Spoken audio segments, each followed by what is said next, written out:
Principles of Economics, Book 3, by Alfred Marshall. Chapter 2.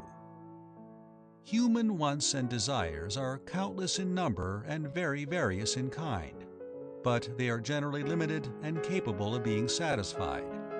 The uncivilized man, indeed, has not many more than the brute animal, but every step in his progress upwards increases the variety of his needs together with the variety in his methods of satisfying them. He desires not merely larger quantities of the things he has been accustomed to consume, but better qualities of those things. He desires a greater choice of things, and things that will satisfy new wants growing up in him. Thus, though the brute and the savage alike have their preferences for choice morsels, neither of them cares much for variety for its own sake. As, however, man rises in civilization, as his mind becomes developed, and even his animal passions begin to associate themselves with mental activities, his wants become rapidly more subtle and more various, and in the minor details of life he begins to desire change for the sake of change, long before he has consciously escaped from the yoke of custom. The first great step in this direction comes with the art of making a fire. Gradually he gets to accustom himself to many different kinds of food and drink cooked in many different ways, and before long monotony begins to become irksome to him, and he finds it a great hardship when accident compels him to live for a long time exclusively on one or two kinds of food. As a man's riches increase, his food and drink become more various and costly. But his appetite is limited by nature, and when his expenditure on food is extravagant, it is more often to gratify the desires of hospitality and display than to indulge his own senses. This brings us to remark with Senior that, strong as is the desire for variety, it is weak compared with the desire for distinction. A feeling which, if we consider its universality and its constancy, that it affects all men and at all times, that it comes with us from the cradle and never leaves us till we go into the grave, may be pronounced to be the most powerful of human passions. This great half-truth is well illustrated by a comparison of the desire for choice and various food with that for choice and various dress. That the need for dress, which is the result of natural causes, varies with the climate and the season of year, and a little with the nature of a person's occupations. But in dress, conventional wants overshadow those which are natural.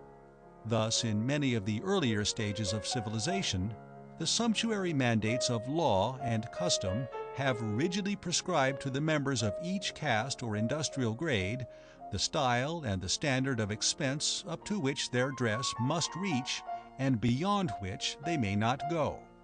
And part of the substance of these mandates remains now, though subject to rapid change.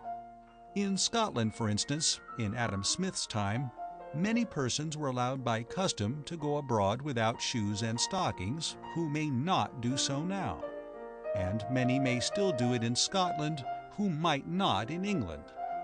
Again, in England, now a well-to-do laborer is expected to appear on Sunday in a black coat, and in some places in a silk hat, though these would have subjected him to ridicule but a short time ago.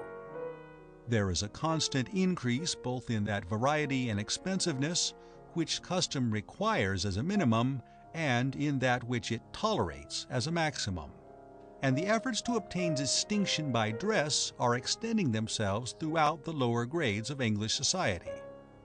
But in the upper grades, though the dress of women is still various and costly, that of men is simple and inexpensive as compared with what it was in Europe not long ago, and is today in the East.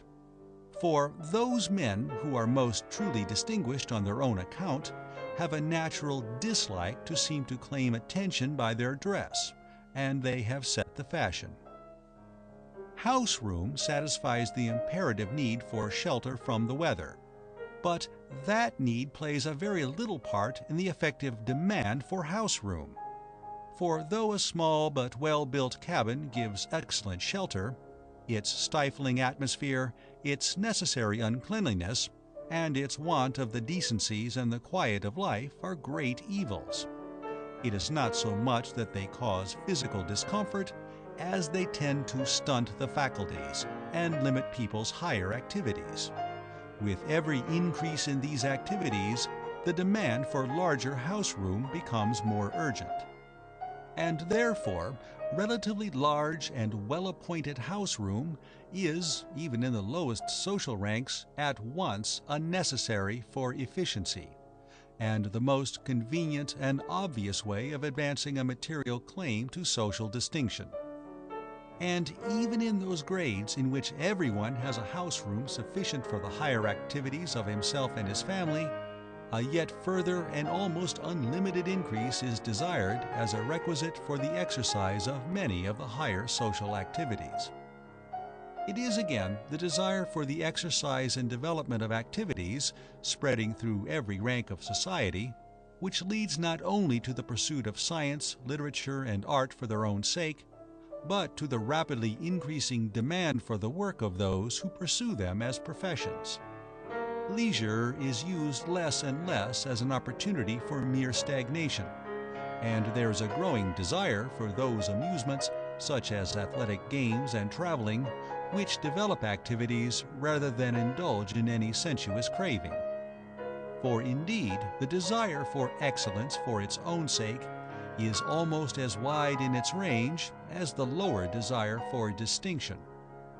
Just as the desire for distinction graduates down from the ambition of those who may hope that their names will be in men's mouths in distant lands and in distant times, to the hope of the country lass that the new ribbon she puts on for Easter may not pass unnoticed by her neighbors, so the desire for excellence for its own sake graduates down from that of a Newton or a Stradivarius to that of a fisherman, who, even when no one is looking and he is not in a hurry, delights in handling his craft well and in the fact that she is well built and responds promptly to his guidance. Desires of this kind exert a great influence on the supply of the highest faculties and the greatest inventions, and they are not unimportant on the side of demand. For a large part of the demand for the most highly skilled professional services and the best work of the mechanical artisan arises from the delight that people have in the training of their own faculties, and in exercising them by aid of the most delicately adjusted and responsive implements.